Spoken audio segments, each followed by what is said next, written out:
works most often reproduce. If you read the literature on Weston, works like these are often praised as these. I'm going to need some lights to do a little reading, I'm afraid. Sorry. Try. There you go. Keep going. They are often praised as these kinds of close-up studies of objects that become kind of modernist, grand shapes of particular beauty, the sensitivity of lighting, the great care which Weston took with regard to capturing textures and filling the field with these objects that become transformed when focused on in this fascinating fashion by Weston. You'll notice in looking at these two examples of his photography, and incidentally, in one of the major essays on photography of the 20th century, Susan Sontag's essay called On Photography, when Weston is described, and this is how many people describe him, he's Mr. Beautiful.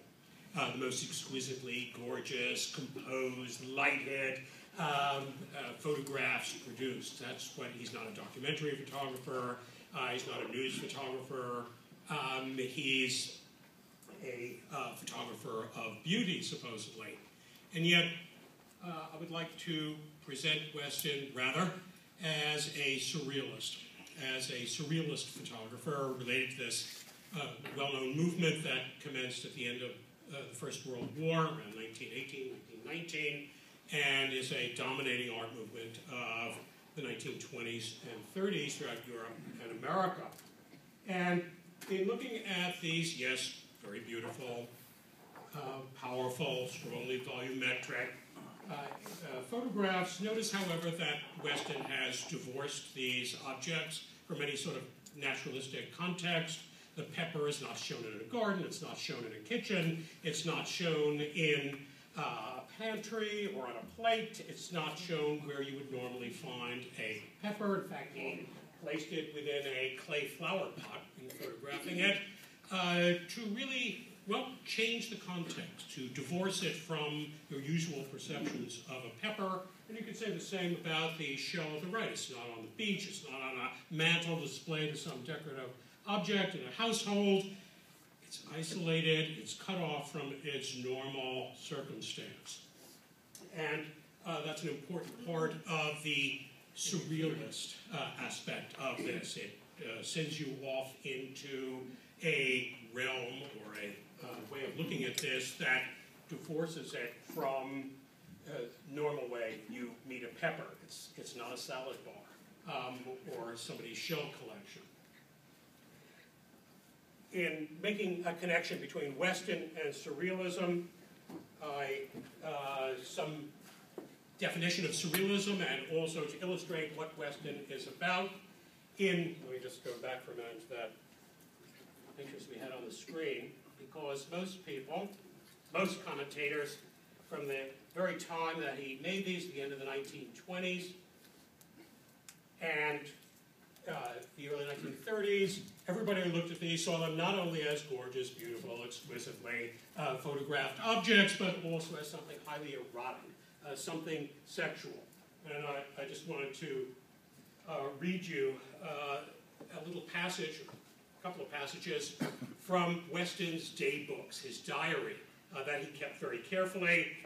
And it's pretty obvious that Weston expected his day books to be seen by lots of people, and not just his own little memos.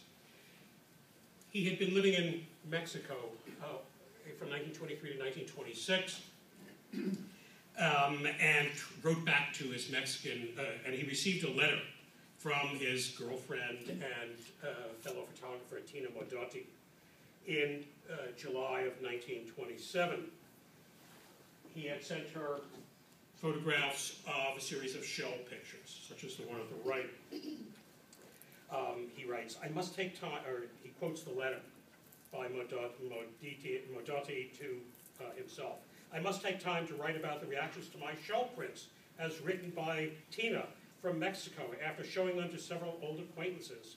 First, to quote briefly the most salient remarks, my God, Edward, your last photography surely took my breath away. I feel speechless in front of them. What purity of vision. When I opened the package, I couldn't look at them very long. They stirred up all my innermost feelings so that I felt a physical pain. She goes on to say that everybody else, she met Diego Rivera, all her other friends, artist friends in Mexico City, had a similar reaction. Edward, nothing before art has affected me like these photographs. I cannot look at them long without feeling exceedingly perturbed. They disturb me not only mentally but physically. There is something so pure, at the same time so perverse about them. They contain both the innocence of natural things and the morbidity of a sophisticated, distorted mind. They make me think of lilies and of embryos. They are mystical and erotic. And it goes on, quotes, everybody else feels the same way. Last evening, Orozco is here, Jose Clemente Orozco, famous Mexican painter at the time.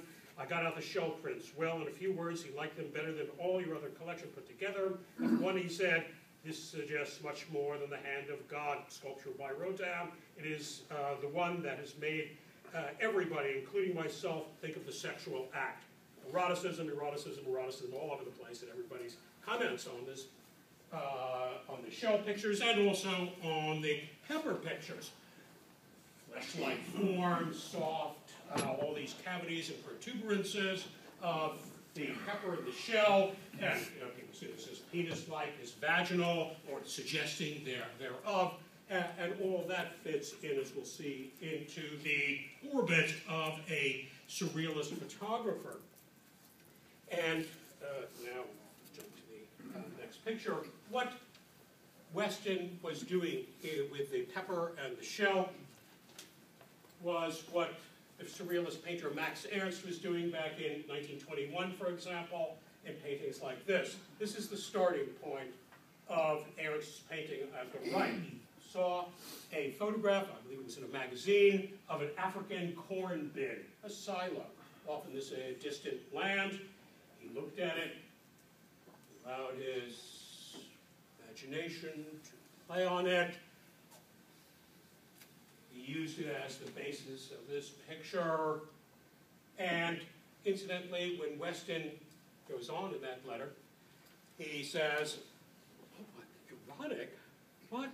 I had nothing like that in mind. Absolutely wrong. He wrote, can I write again for a moment? Sorry. Why were all these persons so profoundly affected on the physical side? For I can say with absolute honesty that not once while working with the shells did I have any physical reaction to them, nor did I record erotic symbolism. I am not sick, and I was never so free from sexual suppression, which if I had, might easily enter into my work, as it does in Henry's painting. Standard operating procedure for a surrealist artist. Never say that you intended to reveal your either stuff, but rather it just welled up without plan, without intent. And what surrealism is about